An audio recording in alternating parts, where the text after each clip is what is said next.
With Japanese expansion in the Pacific, signals intelligence suggested that the Imperial forces were planning to take the Falkland Islands as a further attack on the morale of the crumbling British Empire. Prime Minister Winston Churchill feared that the removal of this strategic British outpost in the South Atlantic would be a real threat to Allied communications. In June 1942, the newly formed 11th Battalion of the West Yorkshire Regiment was dispatched to neutralise the perceived threat. Up to now they'd been defending the coast of Cornwall and the Isle of Wight. They departed from Bridlington by train to board the SS Esperance Bay at Bristol. Their convoy would take them as far as Cape Town. The war diary tells us that only after leaving Cape Town did they find out they were bound for the Falkland Islands, anchoring in Port William in August 1942.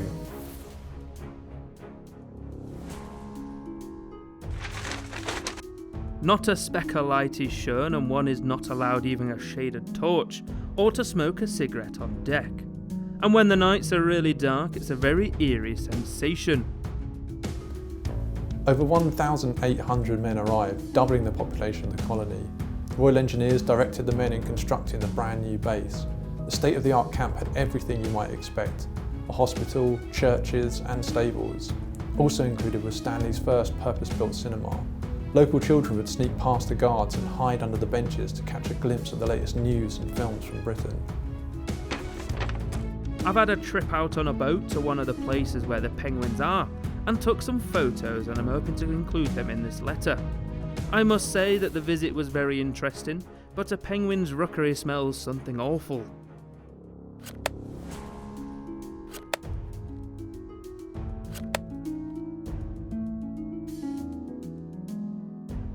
The men soon became part of the local community, holding football matches, training the local forces, and helping on the wool farms that dominated the local economy. They even put on a popular show at the town hall, raising money for the British Red Cross. In the end, the battalion's main threat came from boredom. Fights with the local population do appear in the records, but there were some positive relationships too. We know of several love stories that began in the camp, changing the fate of future generations forever. We have started winter education classes now, and I have started French classes, just to get myself ready for when I get home.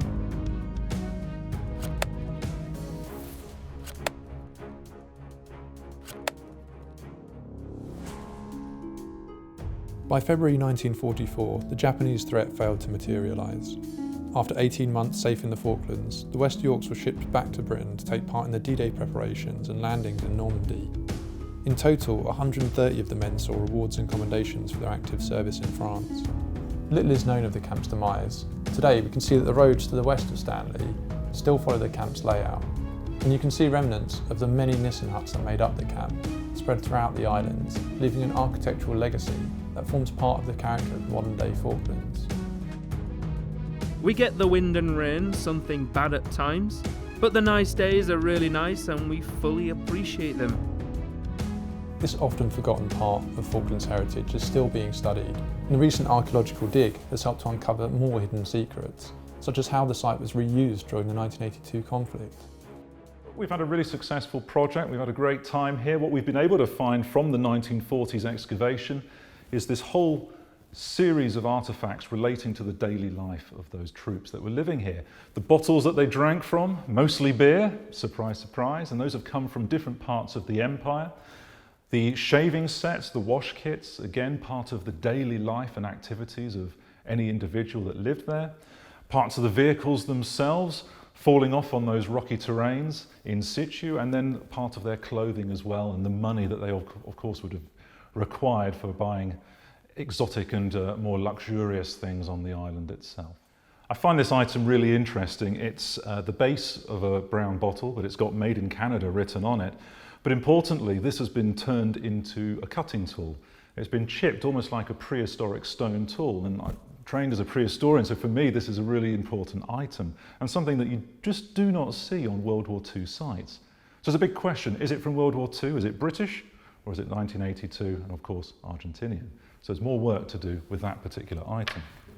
Another item of interest, we've got two of these, are these training rounds, 303 rounds.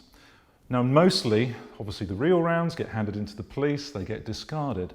Even these though, back in 1940s, would have got thrown into a dump, so to find these is quite rare. Importantly, of course, it means that these can also go in the museum. And these would have been used for the troops to train loading, unloading, cocking the weapon, and doing various drills and those sorts of exercises, again, on a daily basis. So really cool items, very unusual indeed. So we've got part of the top of one of those peat burners here. It's got a beautiful classical design that runs right along the rim. And it gives that sense that it's not just a functional item to keep people warm, of course that's what it did, but it's also the hub of the home. It's to give that element of, you know, this is where you're going to be living for the next couple of years. And of course these guys didn't know that when they travelled over here. The Falklands was a bit of a surprise, but ultimately this became their home for at least 18 months. Part of the fuel actually within the furnace as well, and it gives us that indication that it was peat that was being burnt. It turns into this sort of rock-hard mass. And then of course this rod for turning the fuel. So all those elements, the central part of that building, captured here on this table.